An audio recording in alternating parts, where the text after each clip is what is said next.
नमस्कार दोस्तों, उम्मीद है आप लोग अच्छे से होंगे। अगर आप इस चैनल पर नए हैं तो कृपया इस चैनल को सब्सक्राइब कर दें, बेल आइकन नोटिफिकेशन पे क्लिक ज़रूर कर दें और वीडियो को लाइक एंड शेयर ज़रूर करें ताकि समय-समय पर आपके समक्ष और भी बेहतरीन वीडियोस बनाने का हमें मौका मिलता रहे। दोस्तों, माननीय सुप्रीम कोर्ट ने 17 मार्च 2023 को कई जजमेंट्स हैं वो प्रोनाउंस किया है। आइए हम इस पार्ट 3 में हम एक जजमेंट है क्रिमिनल मैटर से रिलेटेड है, उसको देखते हैं कि माननीय सुप्रीम कोर्ट ने एक क्या ऑब्जर्वेशंस दी थी। और देखिए ये एक रिपोर्टेबल जजमेंट है और ये special leave petition number 2854 of 2022 कई स्पेशल लीव पिटीशंस हैं, उनका एक कॉमन जजमेंट है वो दिया गया है जिसमें appellate versus state of Kerala and another's ये पार्टीज हैं और साथ में दूसरी स्पेशल लीव पिटीशंस को भी क्लब किया गया है। तो देखिए यहाँ पर हुआ क्या था केस में कि यहाँ पर अपीलेंट के ऊपर माननीय एक ट्रायल कोर्ट ने एक समन इशू किया था अंडर इंडियन पीनल कोड के कुछ धाराओं में एक समन इशू किया था। अब उस समन को रिवीजन पिटीशन में जो है वो चैलेंज किया गया था, लेकिन रिवीजन पिटीशन जो है सेशन कोर्ट ने खारिज कर दी थी। फिर 482 सीआरपीसी में एक पिटीशन हाई कोर्ट में डाली गई थी, हाई कोर्ट में भी डिसमिस कर दी गई थी। और बाद में माननीय सुप्रीम कोर्ट में आए। सुप्रीम कोर्ट ने भी पाया कि नीचे की कोर्ट्स ने प्राइम फेशियर केस को काफ़ी ऑब्जर्वेशंस दी हैं। प्राइम फेशियर केस एस्टेब्लिश्ड होता है तो कई ऑब्जर्वेशन दी हैं, तो इसमें अंडर आर्टिकल 136 ऑफ कॉन्स्टिट्यूशन के तहत इसमें इंटरफेरेंस की रिक्वायरमेंट नहीं है। लेकिन यहाँ पर एक ऑब्जर्वेशन भी ये भी सुप्रीम कोर्ट ने माननीय सुप्रीम कोर्ट ने पाया कि हाई कोर्ट ने जब 482 सीआरपीसी की जो पिटीशन है वो डिसमिस कर दी थी, खारिज कर दी थी। उसके बाद भी माननीय हाई कोर्ट ने मैटर को अपने पास रिटेन करके रखा और उसके बाद भी सब्सिक्वेंट ऑर्डर्स पास किए। और उसके बाद माननीय कोर्ट ने पाया कि ऐसा हाई कोर्ट के जो कुछ जो ऑर्डर्स हैं वो मेंटेनेबल नहीं है, उस सारे ऑर्डर्स को क्वैश कर दिया। और कुछ यहाँ पर माननीय सुप्रीम कोर्ट ने एक ऑब्जर्वेशंस भी दी हैं। आइए हम उसके जो कंटेंट्स हैं उसको देखेंगे, फिर उसके बाद ही हम बता पाएंगे क्या माननीय हाई कोर्ट ने सुप्रीम कोर्ट ने हाई कोर्ट के ऊपर क्या ऑब्जर्वेशंस दिए थे। तो देखिए ये एक स्पेशल लीव पिटीशन थी जिसमें कॉमन जजमेंट थी जो कि 12/8/2021 को माननीय high court of Kerala Ernakulam जो ब्रांच है सॉरी जो बेंच है हाई कोर्ट की एर्नाकुलम बेंच ने जो एक जजमेंट एंड ऑर्डर दिया था 12/8/2021 उसको चैलेंज किया था। ये कई क्रिमिनल मिसलेनियस पिटीशंस थी, ये सारे उसके डिटेल्स लिखे हैं। यहाँ पर बताया गया कि 6 अपील्स थी जो कि अराइज हुई थी specially petition criminal number so and so जो कि अपीलेंट ने फाइल की थी और अगेंस्ट द कॉमन जजमेंट जो थी 12 अगस्त 2021 की उसको चैलेंज किया था।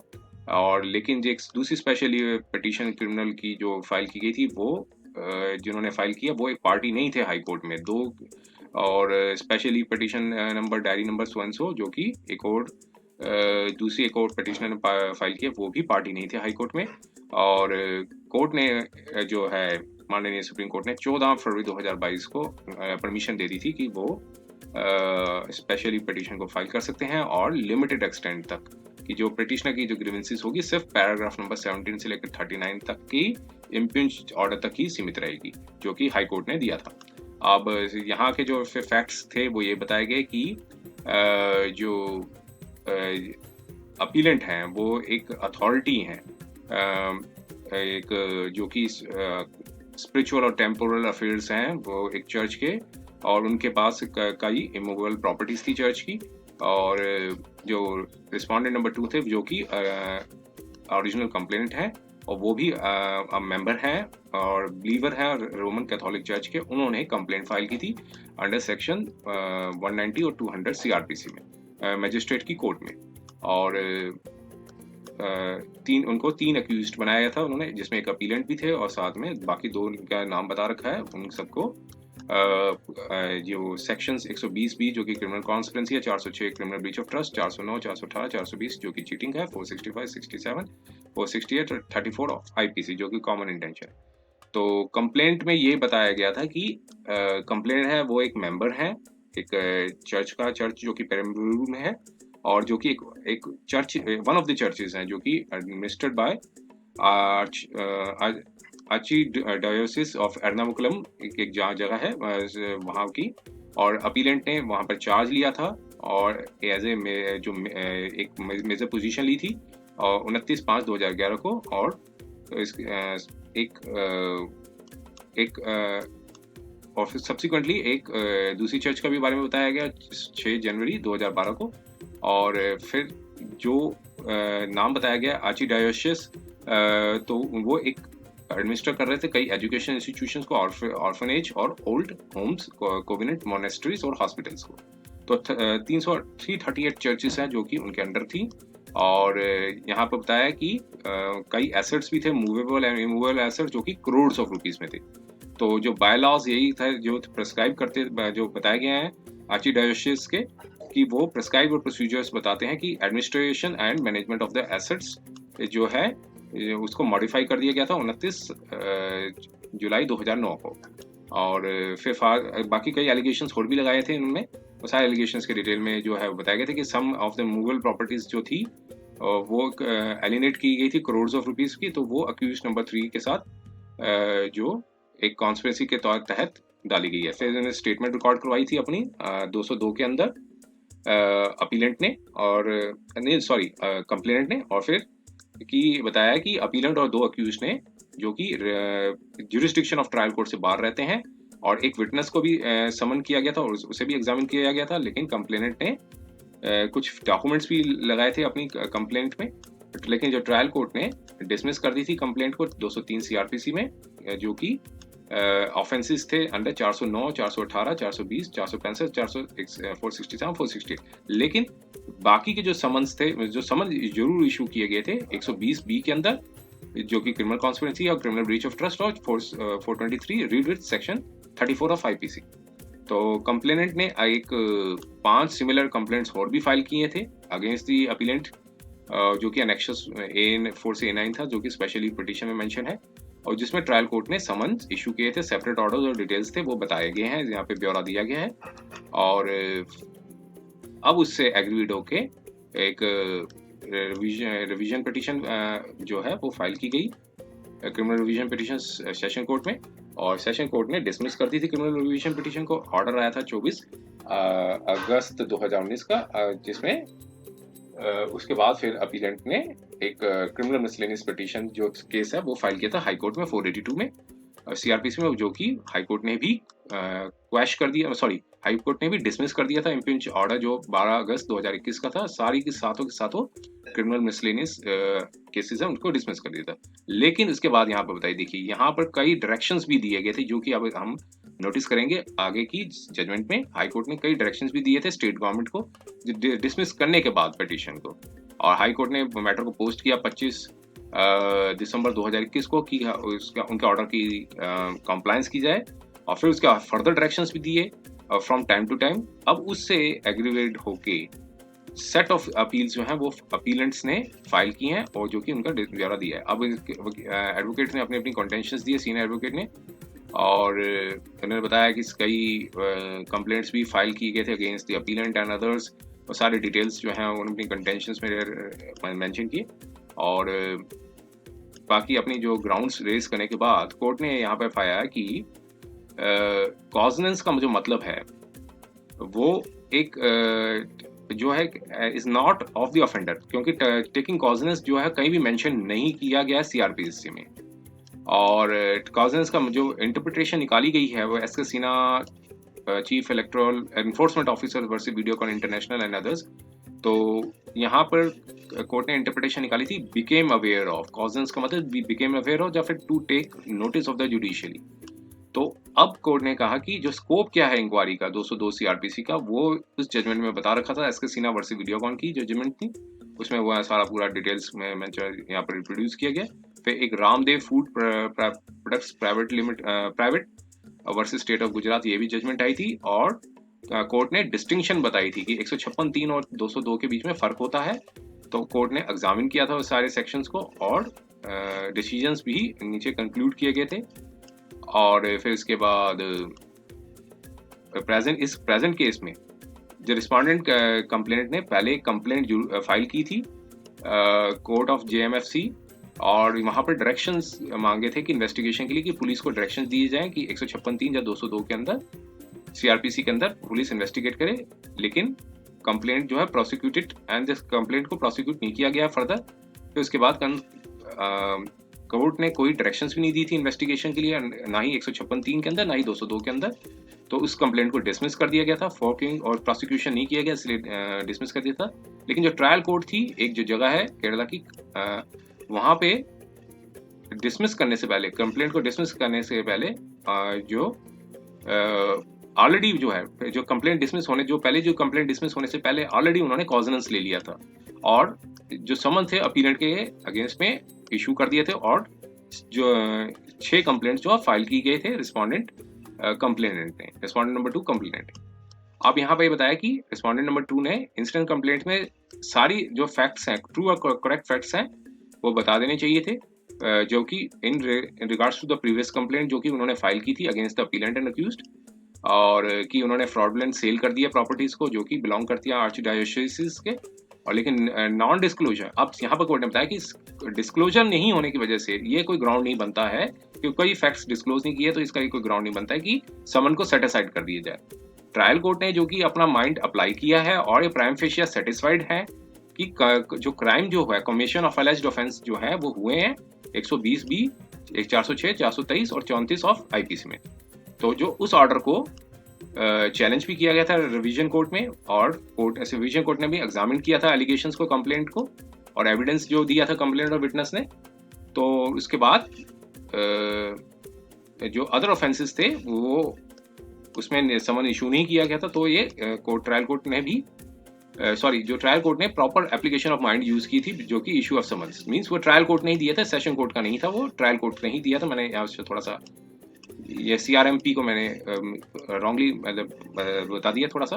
तो ये ट्रायल कोर्ट का ही वर्जन चल रहा है अभी। सिर्फ ट्रायल कोर्ट ने ही ये कहा कि सारे एविडेंसेस को देखने के बाद ही वो उन्होंने जो है समन्स इशू नहीं किए इन धाराओं के अंदर। और फिर उसके बाद जो सबमिशंस दिए सीनियर काउंसिल ने कहा कि सेकंड कंप्लेंट जो है वो रिस्पोंडेंट ने सेम फैक्ट्स पे डाली थी और जो कि मेंटेनेबल नहीं है। लेकिन अब कोर्ट ने कहा कि एक लॉ बना हुआ है परमाथा नाथ तालुकदार वर्सेस सरोज रंजन सरकार का, और उसमें ये बताया था कोर्ट में जजमेंट आया था कि सेकंड कंप्लेंट जो है वो तभी एंटरटेन की जा सकती है अगर पहली जो कंप्लेंट डिसमिस हो गई अंडर सेक्शन 203 ऑफ सीआरपीसी के अंदर, जब कोई मैनिफेस्ट एरर हो या फिर कोई मिसकैरेज ऑफ जस्टिस हुआ हो, और जब कोई फ्रेश एविडेंस जो है वो सामने आया हो। तो फिर ऑर्डर ऑफ डिसमिसल जो पहले किया गया है वो कोई बार नहीं है कि एक सेकंड कंप्लेंट ना फाइल की जा सके। तो सिर्फ एक्सेप्शनल सर्कमस्टांसेस पे ही इशू की जाएगी। और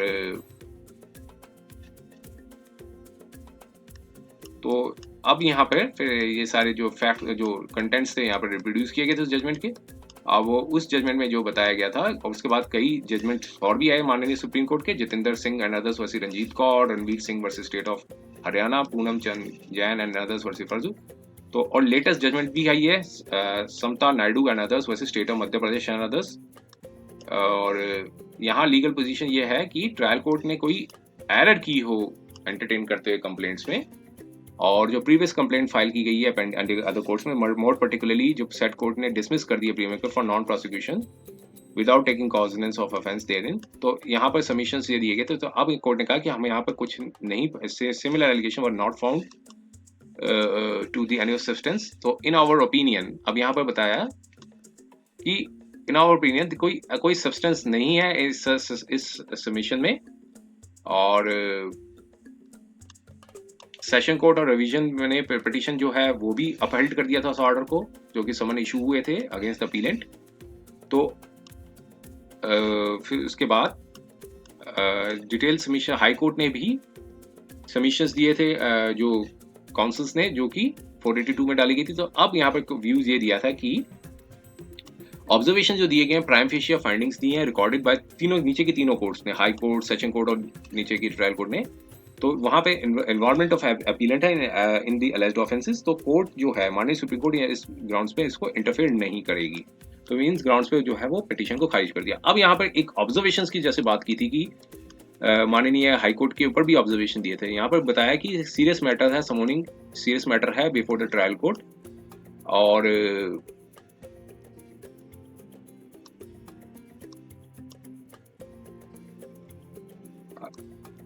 अब यहाँ पे फिर आगे जो बताया कि जो हाई कोर्ट ने के बाद में बताया कि जो ऑब्जर्वेशंस दिए गए थे, तो देखिए यहाँ पर हाई कोर्ट के ऊपर क्या ऑब्जर्वेशन दिए थे। एक कहा था कि जब मैटर को डिसमिस कर दिया उसके बाद भी हाई कोर्ट ने प्रोसीड किया 482 सीआरपीसी में और डिसाइड किया spiritual, ecclesiastical and temporal powers of Catholic church.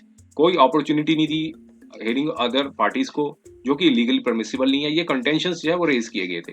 अब कोर्ट, माननीय सुप्रीम कोर्ट ने यहाँ पर नोटिस किया कि इम्प्यूज ऑर्डर जो था हाई कोर्ट का, जो कि पर्टिकुलर ऑर्डर पैराग्राफ 17 से 39 की पैराग्राफ में बताया है, उसमें बताया कि प्राइम फेशियल ऑब्जर्वेशन जो है वो बनते हैं और उसके बाद